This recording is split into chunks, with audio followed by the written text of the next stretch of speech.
अगर आपको cultivation, overpowered MC और मेडिकल प्लस फैंटेसी का कॉम्बो पसंद आता है तो ये मनवा डेफिनेटली आपके लिए। एंड वीडियो पसंद आए तो लाइक जरूर करना और ऐसे ही रेयर और पावरफुल मनवा एक्सप्लेनेशंस के लिए चैनल को सब्सक्राइब कर दो। स्टोरी शुरू होती है जिंक सिटी से। एक लड़की सड़क पर अपना फोन देखते हुए जा रही होती है। तभी पीछे से कोई उसके शोल्डर पर टप करता है। वो आदमी उससे कहता है कि वो मार्क्ड है और उसके साथ जाल्द ही एक ब्लड बाथ होने वाला है। लड़की कंफ्यूज हो जाती है, पर वो आदमी बात जारी रखता है और कहता है कि फ्यूचर डिजास्टर्स से बचने के लिए उसे थोड़ा खून बहाना चाहिए। लड़की को कुछ समझ नहीं आता और वो सोचती है कि ब्लीडिंग का क्या मतलब है। वो अपना बग खोलती है और कहता है कि उसके पास आंट का टॉवल है। आदमी की ऐसी क्रिप्टिक बातों से चीढ़कर वो बोलती है कि वो कोई वर्जिन नहीं है और उससे उसमें कोई इंटरेस्ट नहीं है। वहीं दूसरी तरफ वो आदमी सोचता है कि वो तो बस हेल्प करने की कोशिश कर रहा था, पर बदले में उससे परवर्ट बोला गया। वो हैरान होता है कि क्या जंगचंग की सारी लड़कियां ऐसी ही हो गई हैं। फिर वो रियलाइज करता है कि ये मॉर्टल्स हैं और उनके लिए ऐसी बातों पर यकीन ना करना नॉर्मल है। अब स्टोरी शिफ्ट होती है उस लड़के की लाइफ पर। हमें पता चलता है कि वो ये फैमिली में पैदा हुआ था। क्लासमेट्स उससे बुली करते थे, पर उसकी फैमिली बहुत हैप्पी थी। लेकिन 5 साल पहले सब बदल गया जब उसके फादर ने एक लड़की को बचाने की कोशिश की, जिससे कैपिटल का एक इन्फ्लुएंशियल आदमी नाराज हो गया। कुछ दिन बाद क्लाउड लेक विला में एक बैंक्वेट के दौरान उसकी पूरी फैमिली को खत्म कर दिया गया। सिर्फ वही अकेला बचा। दुख की बात यह थी कि फैमिली का कोई भी फ्रेंड या रिश्तेदार उनकी मदद के लिए नहीं आया। गुस्से में लड़का चिल्लाता है कि वो सबको मार देगा। वो दुश्मन की तरफ भागता है। कोई उस पर तलवार फेंकता है, पर वो तलवार टूट कर बिखर जाती है। वो दुश्मन उससे मॉक करता है और कहता है कि वो ये फैमिली को अपने हाथों से तबाह कर सकता है। लड़का बताता है कि अगर उसकी मां ने उसे कीन लेक में धक्का ना दिया होता तो वो नहीं बचता। खैर, उसे एक मास्टर ने बचा लिया और कुन ले गए। अब वो मास्टर के दिए हुए मिशन के साथ सिटी में वापस आ गया है। मिशन और पावर वो कसम खाता है कि वो अपना सारा बदला पूरा करेगा। सडनली कुछ ऐसा होता है कि आसपास के लोग जमीन पर गिरने लगते हैं और कमजोरी महसूस करते हैं। लड़के को रियलाइज होता है कि उसकी पावर से इनोसेंट लोग अफेक्ट हो रहे हैं, तो वो अपनी पावर रोक लेता है। लोग हैरान होते हैं कि ये अचानक क्या हुआ। क्या उन्होंने कोई अजीब ऑरा फील किया? चेन सोचता है कि अब मास्टर का दिया टास्क पूरा करने का वक्त आ गया है, क्योंकि बदला लेने की उससे कोई जल्दी नहीं है। यहां होंग ग्रुप का जिक्र होता है, जो चाइना की टॉप 500 कंपनीज में से एक है। चैन कंफ्यूज है कि क्या यह वही जगह है जहां शिर राकू रहती है। चैन बताता है कि 3 दिन पहले एल्डर ने तंकी का यूज करके पता लगाया था कि वो लड़की 100 दिन के अंदर मर सकती है और अब उससे इस तबाही को रोकना है। अब चैन की जिम्मेदारी है कि वो इस कैटास्ट्रोफी को रोके। वो बिल्डिंग के अंदर जाने की कोशिश करता है, पर 2 सिक्योरिटी गार्ड्स उससे रोक देते हैं। चैन उन्हें समझाने की कोशिश करता है कि उसे शिया रकू से मिलना है, पर गार्ड्स लेडी से कांटेक्ट करके पूछते हैं कि क्या कोई अपॉइंटमेंट है। ये रियलाइज करते हुए कि वो लड़की से बात नहीं कर सकता, चैन पूछता है कि अपॉइंटमेंट कैसे ली जाए, क्योंकि जो वो कहना चाहता है वो बहुत इंपॉर्टेंट है। वो सोफा पर इंतजार करने का सजेस्ट करता है, पर गार्ड्स मना कर देते हैं और कहते हैं कि हर कोई उस महिला से नहीं मिल सकता और उससे वहां से जाने का ऑर्डर देते हैं। चिढ़कर चैन उनसे सवाल करता है और तुरंत अपनी ऐसी पावर निकालता है जिससे दोनों गार्ड्स अपने घुटनों पर आ जाते हैं। वो दोनों हैरान होते हैं और उन्हें लगता है जैसे वो एक पल के लिए मरने वाले थे। चैन उन्हें वार्निंग देता है कि अपनी जुबान संभाल कर बात करें। जब बाकी लोग दंग रह जाते हैं, वो एक चेयर पर बैठ जाता है और अपना कैप उतार कर मैनेजर को बुलाने को कहता है। एक बार फिर उसमें से पर्पल एनर्जी निकालने लगती है, जिससे लोग शॉक हो जाते हैं और सोचते हैं कि ये क्या हो रहा है।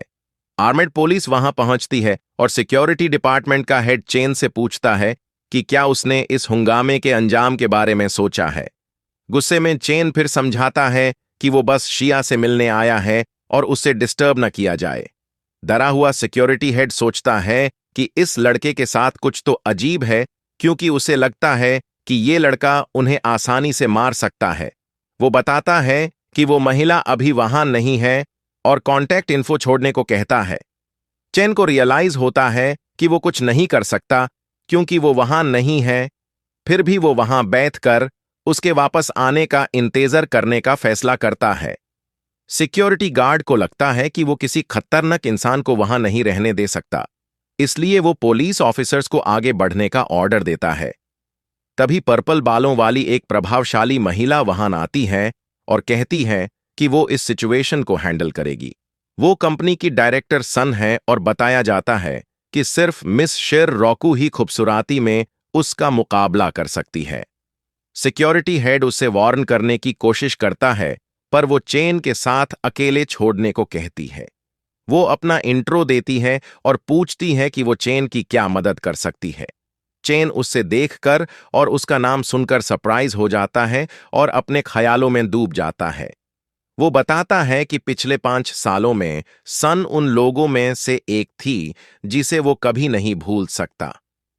वो हाई स्कूल में सीटमेट्स थे और उनका रिश्ता बहुत अच्छा था, पर बाद में कॉन्टैक्ट टूट गया। उसके बाद उसकी फैमिली पर मुसीबत आई और ये फैमिली को सबने नीचा दिखाया। सभी फैमिलीज ने उनसे रिश्ता तोड़ लिया और उसके पिता की ग्रुप पर दूसरों ने कब्जा कर लिया और वो कैपिटल के उस आदमी के साए में आ गई। सामी ने कैपिटल में सारे रूमर्स का सामना किया और मोर्गे गई प्रोटैगनिस्ट के पेरेंट्स की बॉडीज क्लेम करने के लिए, और बाद में फैमिली के लिए एक ग्रेव स्टोन बनवाया। इस एनकाउंटर से शॉक्ड होकर चेन कहता है कि उसने कभी नहीं सोचा था कि वो उस यंग वुमन से उस जगह मिलेगा। उसके थॉट्स को वो वुमन इंटरप्ट करती है और कहती है कि वो बहुत ज्यादा करीब आ रहा है, और चेन दोबारा माफी मांगता है। गर्ल पूछती है कि क्या वो उसकी किसी चीज में हेल्प कर सकती है। अभी भी एम्बैरेस्ड होकर यंग मैन माफी मांगता है और कहता है कि वो लड़की उससे एक पुराने दोस्त की याद दिलाती है, जिससे सन डिस्ट्रैक्ट हो जाती है और कहती है कि ये कॉन्वर्सेशन काफी ओल्ड फैशन्ड लग रही है। वो एरिया से चली जाती है और प्रोटेगोनिस्ट को कहती है कि बिना कोई कमोशन किए वहां रुके और उस पर्सन का वेट करे जिससे वो मिलना चाहता है। चन अपने थॉट्स में डूब जाता है और एनालाइज करता है कि पिछले कुछ सालों में उसकी प्रेजेंस कितनी चेंज हो गई है। जैसे ही वो जगह से निकलता है, कोई कार को की से अनलॉक करता है। वो सन है जो व्हीकल के पास आ रही है और निकालने के लिए रेडी है। कार में लड़की कुछ अजीब नोटिस करती है। वो रियर व्यू मिरर में देखती है और बॉय को बैक सीट पर बैठा हुआ देखती है और चिल्ला देती है। चेन उससे ग्रीट करता है और उससे ब्यूटीफुल बुलाता है। कंफ्यूज्ड होकर वुमन पूछती है कि प्रोटैगनिस्ट कार में कब आया और वो क्या चाहता है। यंग मैन पूछती है कि क्या वो उससे राइड दे सकती है। वुमन को समझ नहीं आता क्योंकि उसे किसी का वेट करना चाहिए था, पर वो उसकी हेल्प करने का डिसाइड करती है। क्यूरियस होकर वो बॉय का नाम पूछती है करमेन लेने से पहले। दोबारा अपने थॉट्स में खोकर बॉय नोटिस करता है कि लड़की का यिंतंग डार्क हो गया है, जो कि एक सीरियस साइन है। वो अपना इंट्रोडक्शन येंग के नाम से देता है, पर कहता है कि वो उससे उसके सेकंड नेम से बुला सकती है। लड़की और प्रोटैगनिस्ट एक बिल्डिंग में एंटर करते हैं और सब सन की स्टनिंग ब्यूटी देखकर स्पीचलेस हो जाते हैं। लोग वंडर करते हैं कि वो एक मार्ड के साथ क्यों चल रही है, और ये पहली बार था जब उन्होंने उससे किसी के साथ पार्टी में देखा था। वो एक टेबल की तरफ चलते रहते हैं जहां लड़की कहती है कि वो बैठेंगे। चैन कहता है कि उससे कोई ऑब्जेक्शन नहीं है। बैठने से पहले कोई कंपनी डायरेक्टर गोयों को बुलाता है, जो याशिन ग्रुप का फाउंडर है। वो अपना और बाकी बिजनेसमैन का इंट्रो देता है और कहता है कि वो सॉन के साथ उसी टेबल पर बैठेंगे। सॉन लोगों से घिर जाती है और हर कोई टोस्ट प्रपोज करता है, जिससे वो अनकंफर्टेबल हो जाती है। तभी शेन इंटरवीन करता है और ग्लास पकड़कर कहता है कि वो उसकी बिहाफ पर पिएगा।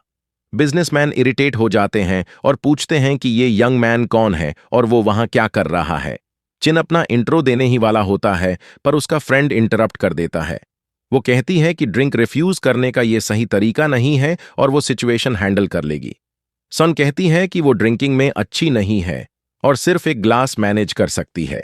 तीनों बिजनेसमैन मान जाते हैं, पर उनमें से एक अनॉयड होकर पूछता है कि क्या सिर्फ एक ग्लास काफी नहीं है।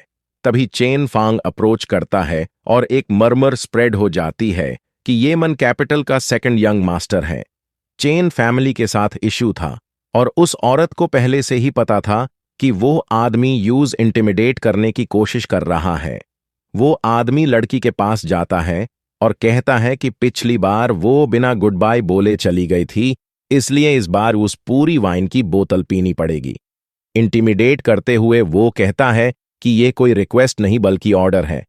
मिस्टर चेन से पीछा छुड़ाने की कोशिश में वो कहती है कि ज्यादा पीने से प्रॉब्लम्स हो सकती हैं और पूछती है कि क्या वो सिर्फ एक ग्लास पी सकती है। पर वो आदमी जीद पर अड़ा रहता है और कहता है कि उसके पास एक प्रेसिडेंशियल स्वीट है जहां काफी जगह है और वो नशा होने के बाद वहां सो सकती है। डिस्ट्रेस्ड होकर लड़की अपने मन में सोचती है कि उसे सब पता है कि ये आदमी क्या करता है। वो बिना किसी परवाह के औरतों को ड्रग्स देता है। वाइन पीने से मना करने पर बुढ़ा आदमी भड़क जाता है और लड़की को ब्रट बोलता है, उस पे दिखावा करने का इल्जाम लगाता है। रोते हुए और डरी हुई सन सोचती है कि वो एक सिंपल फैमिली से आई है और डायरेक्टर की पोजीशन तक पहुंचने में बहुत वक्त लगा है और इस अमीर खानदान के बेटे के सामने उसकी कोई औकात नहीं है। सिचुएशन को देखते हुए ये चेन इंटरवीन करता है, बिजनेसमैन के हाथ से वाइन लेता है और अपर उठाता है। इरिटेट होकर वो आदमी सोचता है कि यह लड़का कौन है।